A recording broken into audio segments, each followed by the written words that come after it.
Muy buenos días. Bendita lluvia. Una lluvia tranquila. Lamentablemente interrumpió mi caminata, pero era necesaria esa lluvia, ¿verdad? Y acá en Asunción al menos fue tranquila, pero aparentemente hubo tormentas en otras partes. Ya vamos a informarnos de eso, ¿verdad? En estos tiempos, las conversaciones comienzan a girar en torno a cuál es el partido o el movimiento político que nos conviene. Esa es una pregunta que está en la conversación de la gente.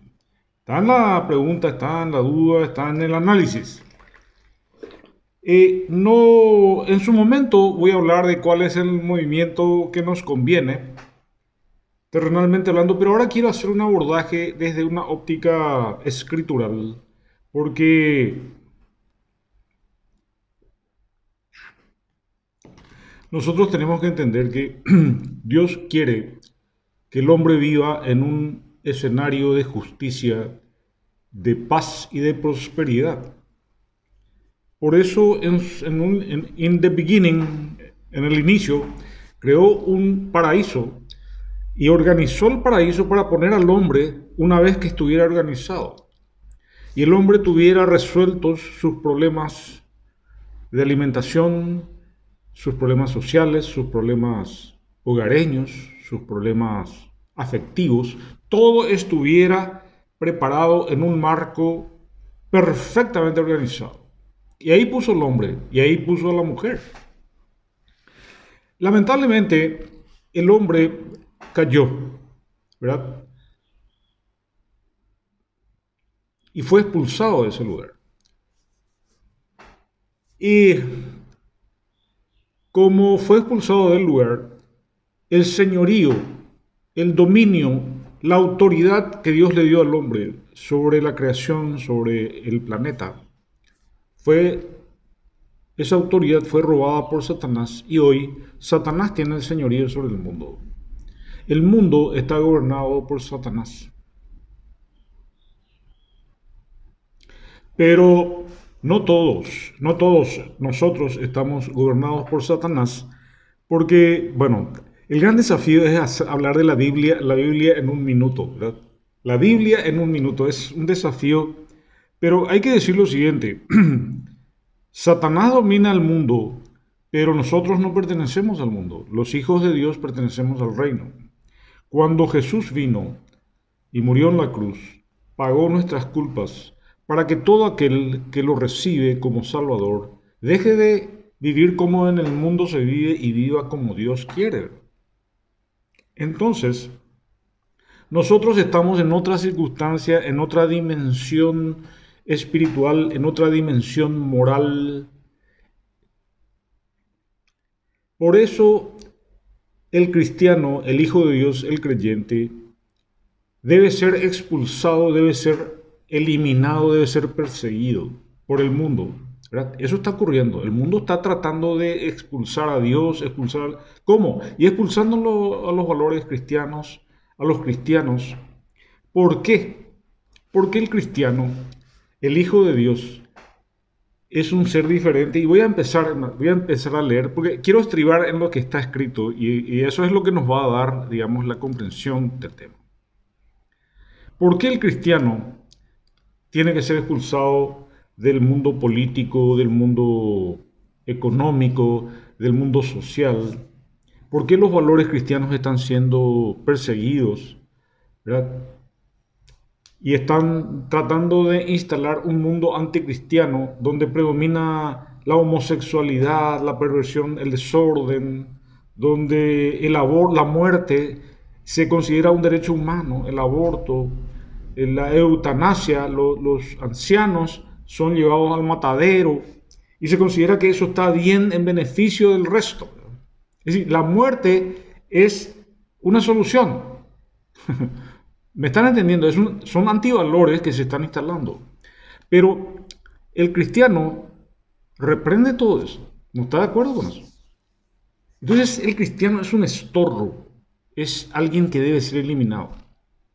¿Por qué? Porque no es manipulable, no es manejable. ¿Por qué?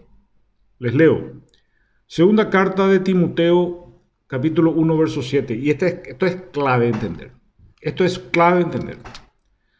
Porque no nos ha dado Dios espíritu de cobardía, sino de poder, de amor y de dominio propio. ¿Qué significa esto? Que cuando nos dicen nosotros el aborto, no, un momentito, ¿por qué vamos a matar si nosotros, ¿verdad? ¿Quiénes somos nosotros para decir quién muere, quién vive? Nos dicen, no, el matrimonio igualitario. Un momentito. El matrimonio igualitario promueve enfermedades graves, ¿verdad? No es lo correcto. El sexo por vaso indebido produce lesiones, produce enfermedades infectocontagiosas. Y eso sabemos, ¿verdad? Enfermedades incurables y mortales. No podemos promover nosotros el desorden que nos va a costar dinero, nos va a costar dolor, nos va a costar, ¿verdad? ¿Por qué? Porque el que defiende el plan original no tiene espíritu de cobardía, sino de poder, de amor y dominio propio. Y el que tiene dominio propio es un hombre peligroso, porque no es manipulable. No se le puede, ¿verdad? No. Le voy a leerles otra versión, la versión la Biblia en lenguaje actual. Porque el Espíritu de Dios no nos hace cobardes. Al contrario, nos da poder para amar a los demás. Y este poder de amar a los demás es evitar el aborto. ¿Por qué? Porque estamos amando a seres humanos que están en proceso de desarrollo en el vientre de su madre. Eso es amar, ¿verdad? Matarlos no es amor. Les leo de nuevo. Porque el Espíritu de Dios no nos hace cobardes, al contrario, nos da poder para amar a los demás y nos fortalece para que podamos vivir una buena vida cristiana. Entonces somos un estorbo. Los cristianos estamos estorbando, estamos siendo perseguidos, vamos a ser acallados. Es importante entender esto.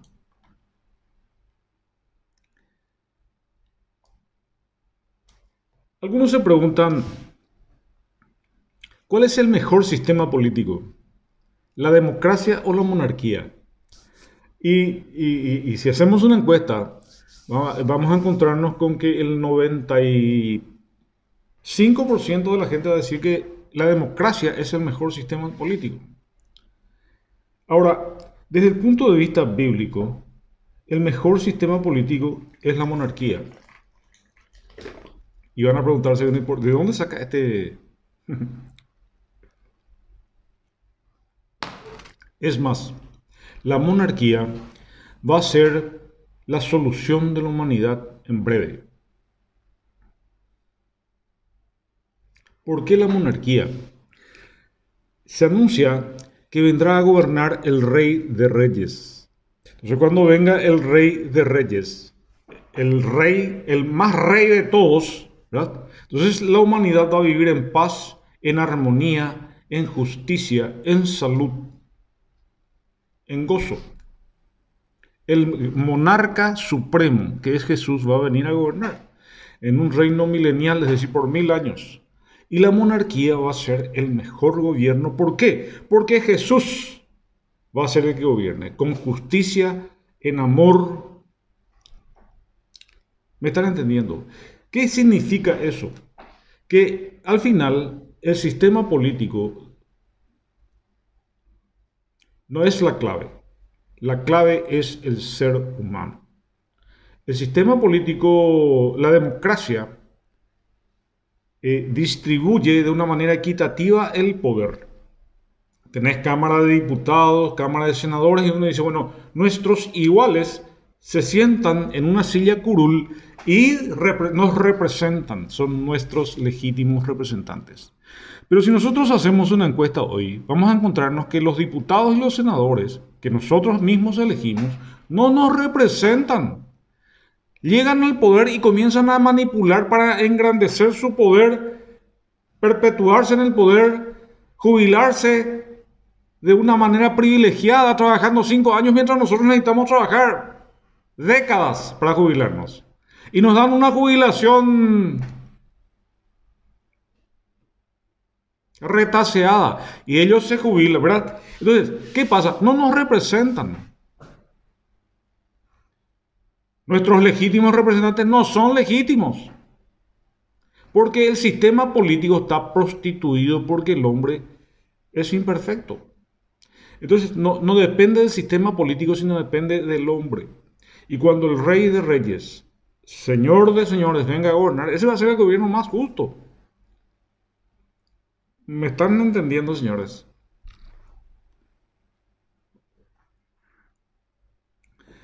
Sigo. ¿Por qué un cristiano?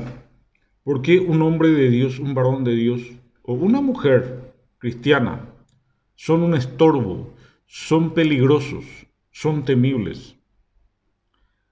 Voy a dar otro argumento bíblico. Antes les di lo que está escrito en 2 de Timoteo y les leo, ¿no? Porque no nos ha dado Dios espíritu de cobardía, sino de poder, de amor y dominio propio.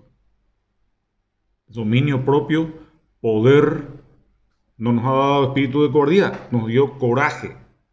Entonces viene Satanás frente a vos y te quiere atemorizar y vos tenés poder para decirle, fuera de aquí, Satanás. Te reprendo en el nombre de Jesús, fuera de aquí. Imagínense el espíritu de poder que tenés. ¿Me están entendiendo, señores?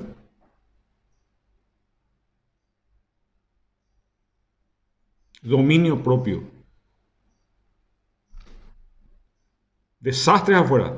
Pero vos tenés calma, tenés paz, porque tenés dominio propio. El cristiano tiene dominio propio. Si está viviendo en armonía con los mandamientos de Dios, ama a Dios, le obedece, por eso es temible el cristiano. Pero les leo el otro argumento bíblico de por qué.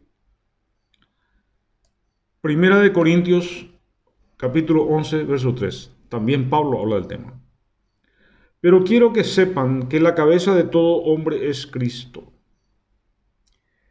Es decir, la cabeza de un cristiano, la cabeza de un hombre creyente, la cabeza, el pensamiento, la mente, la inteligencia, la sabiduría de un hombre de Dios es Cristo.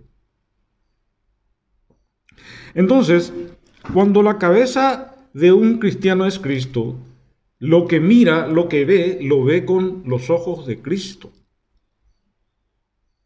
Me suele decir Artemio, ante circunstancias diversas, me suele decir, ¿cómo hubiera reaccionado Cristo en esta situación? Entonces, digamos, se desarrolla una conversación extremadamente lesionadora con mi hermano Artemio, ¿verdad? Hace 15 años que me relaciono con él y solemos tener conversaciones extremadamente valiosas, porque a veces tenemos criterios diferentes que en la conversación ayuda a encontrar la verdad. Y Dios nos hizo muy diferentes, Artemio y yo. Por ejemplo, él es cerrista. Ese es su gran problema. Es ese. Yo soy olimpista, ¿verdad?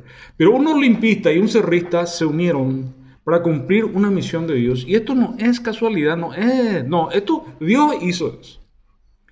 Pero la diferencia no solamente está en que él es cerrista y yo olimpista, sino que también hay diferencias de carácter, de personalidad, ¿verdad?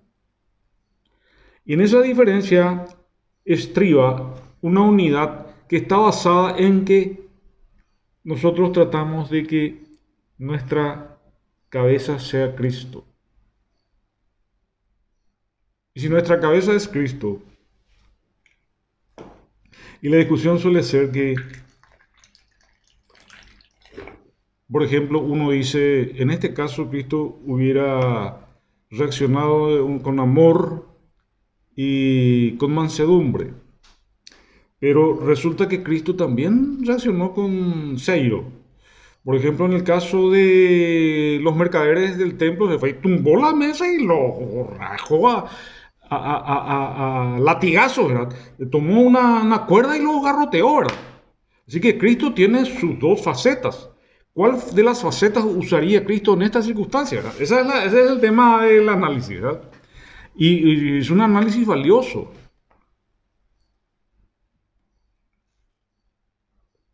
Es decir, la cabeza del creyente es Cristo.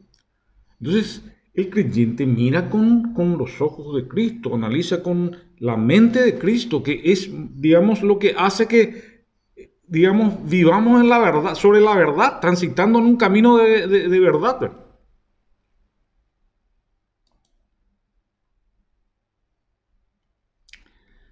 Porque en este tiempo, yo les digo, bueno, en su momento vamos a hablar de los movimientos políticos, ¿verdad?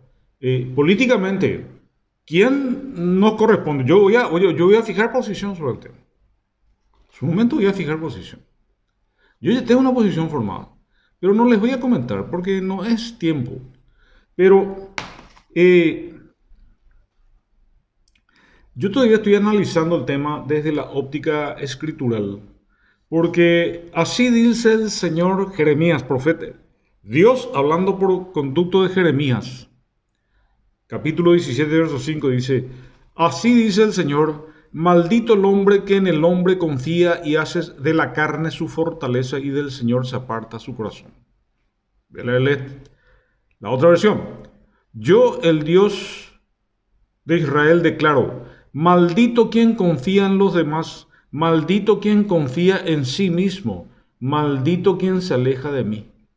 Es decir, lo que quiero decir es que nosotros no tenemos que depositar nuestra confianza en los hombres, en Dios. Porque si nosotros depositamos nuestra confianza en Dios, Dios va a gobernar nuestras vidas, va a traernos paz, va a traernos gozo, va a traernos alegría. ¿Me están entendiendo? Nosotros no podemos ignorar el poder de Dios. Él tiene el control de todas las cosas. Entonces, si nosotros analizamos este tema de que Dios tiene el control, para que Dios tenga el control de tu vida, para que Dios tenga el control de nuestra nación, tiene que haber un renunciamiento al mundo y venir al reino. Isaías 55:7. Abandone el impío su camino, y el hombre inicuo sus pensamientos, y vuélvase al Señor que tendrá de él compasión. Al Dios nuestro que será amplio en perdonar. Nosotros en este tiempo tenemos que volvernos a Dios. Es en vano que queramos confiar en el partido, en la concertación, en el movimiento, en el candidato. Nosotros tenemos que confiar en Dios. Primero, el pueblo tiene que santificarse. ¿Qué quiere decir eso? Apartarse del mal camino, arrepentirse, pedir perdón. Eso es santificarse. Eso es entrar en santidad. Dejar la vida despreocupada y arrepentirnos y encaminarnos. Eso cuesta. Suena romántico incluso, pero es posible. Está al alcance de todos. Arrepiéntanse porque Dios está siempre dispuesto a perdonar. Él tiene compasión de ustedes. Que cambien los malvados su manera de pensar y que dejen su mala conducta. Una nación que se aparta del camino errado. Salmo 145:18. El Señor está cerca de todos los que le invocan, a todos los que le invocan de verdad. El Señor está cerca de nosotros. No es un Dios lejano, no es un Dios inalcanzable. Dios está cerca. Pero para que Él se te muestre enfrente y te escuche, vos tenés que invocar su nombre. Padre amado, confío plenamente en tu palabra, en tus promesas, en tu cuidado, en tu protección. En esta hora, Señor, pido perdón por mi mal camino, mis errores, Señor. Y me encomiendo a ti, Señor. Te encomiendo mi vida, todo mi ser, Padre, mi trabajo, mi casa. Ese es el que invoca a Dios de verdad.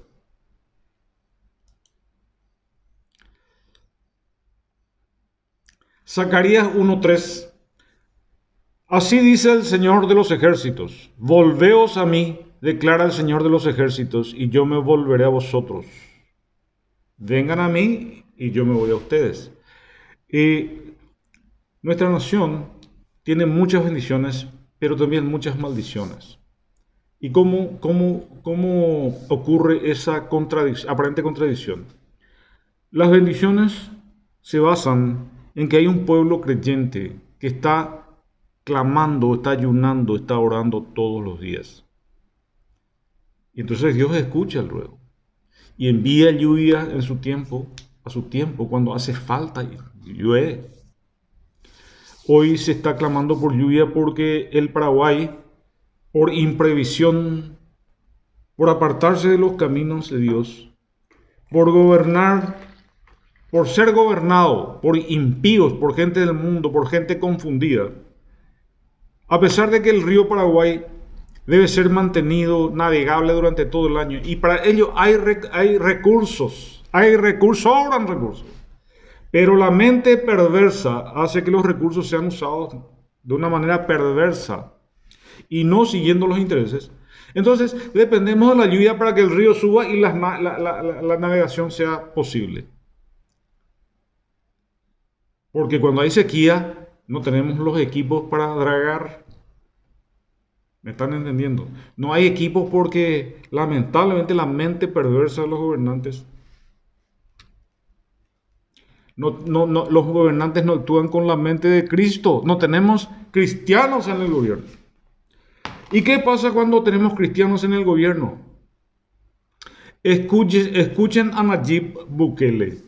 Encarceló a más de 50.000 patoteros que hacían imposible la vida de comerciantes pequeños que debían pagar tributos a los mafiosos, pequeños mafiosos, ¿verdad?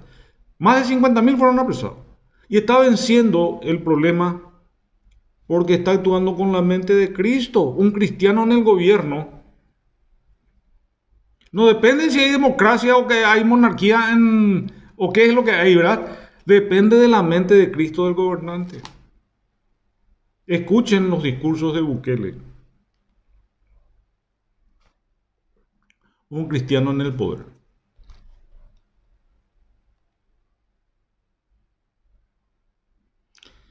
Yo soy el profeta Zacarías, hijo de Berequías y nieto de Idó.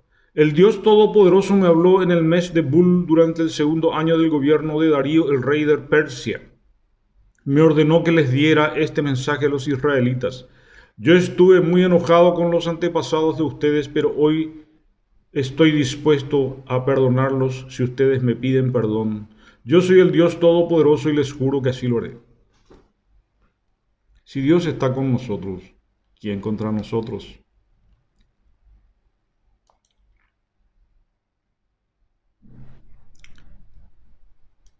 Nuevo Testamento, libro de Hechos, capítulo 3, versos 19 al 20.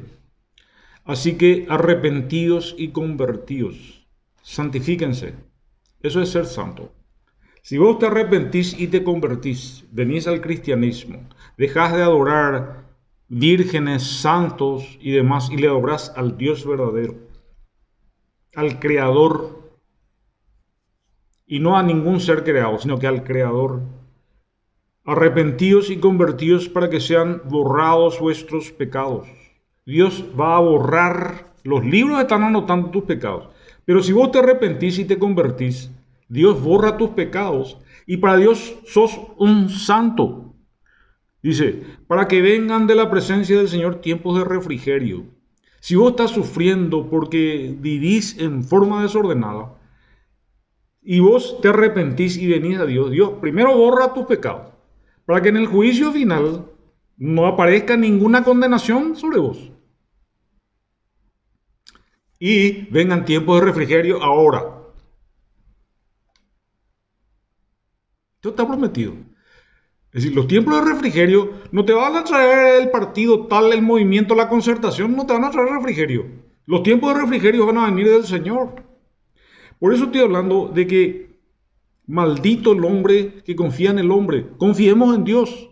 Si una sociedad confía en Dios, las sociedades que confían en Dios, ¿cómo creció Europa? Europa era un país, era una zona, una región del medioevo donde el feudalismo había dueños de ciudades, dueños de gente, el señor feudal, dueño de vidas y haciendas. Era una sociedad retrasada, empobrecida, esclavizada era. ¿Qué pasó? Y vino un tal Lutero y leyó la escritura y dijo, pero acá dice otra cosa. Nosotros estamos predicando en nuestra religión algo diferente. Y escribió 95 tesis que clavó en las puertas de la catedral de Wittenberg. Dijo, protesto, dijo, esta es la verdad. Y le llamaron protestantes. Los protestantes han dejado de protestar. Han empezado a obedecer. Entonces ya no son protestantes, sino que son obedientes. Nosotros ya no somos protestantes, somos obedientes. Arrepentidos y convertidos para que sean borrados vuestros pecados, para que vengan de la presencia del Señor tiempos de refrigerio. ¿Me entendés, vio? Y voy a volver a lo que Marito dijo una vez. En medio, ha empezado la pandemia, ¿y qué dijo Marito? Y repitió lo que está en el segundo libro de Crónicas, capítulo 7, verso 14. Esto dijo Marito. Si se humilla mi pueblo sobre el cual es invocado mi nombre y oran, buscan mi rostro y se vuelven de sus malos caminos, entonces yo oiré desde los cielos, perdonaré su pecado y sanaré su tierra. Tuvo un pasaje buquélico, Marito. Se hizo el buquele y digamos, invocó la palabra de Dios y nunca más después, yo no lo vi, no lo escuché al menos, a Marito reiterar un principio bíblico. No lo volví a escuchar. Quiere decir que de uno más.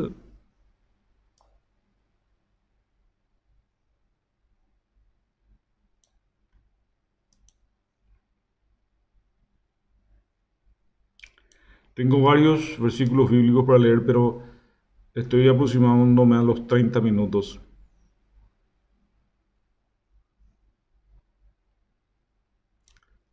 Tantas cosas interesantes ahí. Pero señores,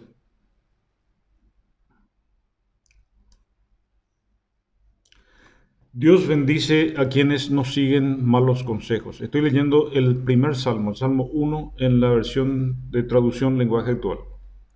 Dios bendice a quienes no siguen malos consejos, ni andan en malas compañías, ni se juntan con los que se burlan de Dios. Aquí habla de que hay que apartarse de las malas compañías, del mundo, venir al reino. Porque Dios bendice a quienes no siguen malos consejos, las malas juntas. El gran problema de los jóvenes hoy es la mala junta. Dios bendice a quienes aman su palabra y alegres la estudian día y noche. Son como árboles sembrados junto a los arroyos, llegado el momento dan mucho fruto y no se marchitan sus hojas. Todo lo que hacen les sale bien. Con los malvados no pasa lo mismo. Son como el polvo que se lleva el viento. Cuando sean juzgados, nada los salvará, porque sus pecados no son borrados, pues. Estarán escritos en los libros allí. Cuando sean juzgados, nada los salvará. Esos pecadores no tendrán parte en la reunión de los buenos. En verdad, Dios cuida a los buenos, pero los malvados se encaminan al fracaso. Van al precipicio. Van al precipicio. Fuimos advertidos nosotros de que no confiáramos en los gobernantes, por más democracia que hubiera. Y esto está en el libro de Mateo, capítulo 20. Jesús está hablando a sus discípulos y dice, voy a leerles esta parte. Entonces Jesús, llamándolos, dijo, ¿saben que los gobernantes de las naciones se enseñorean de ellas y los que son grandes ejercen sobre ellas potestad? Mas entre vosotros, entre los creyentes, entre los cristianos, no será así, sino que el que quiera hacerse grande entre vosotros será vuestro servidor. Bukele. Bukele vino a servir. El que quiera ser el primero entre vosotros será vuestro siervo.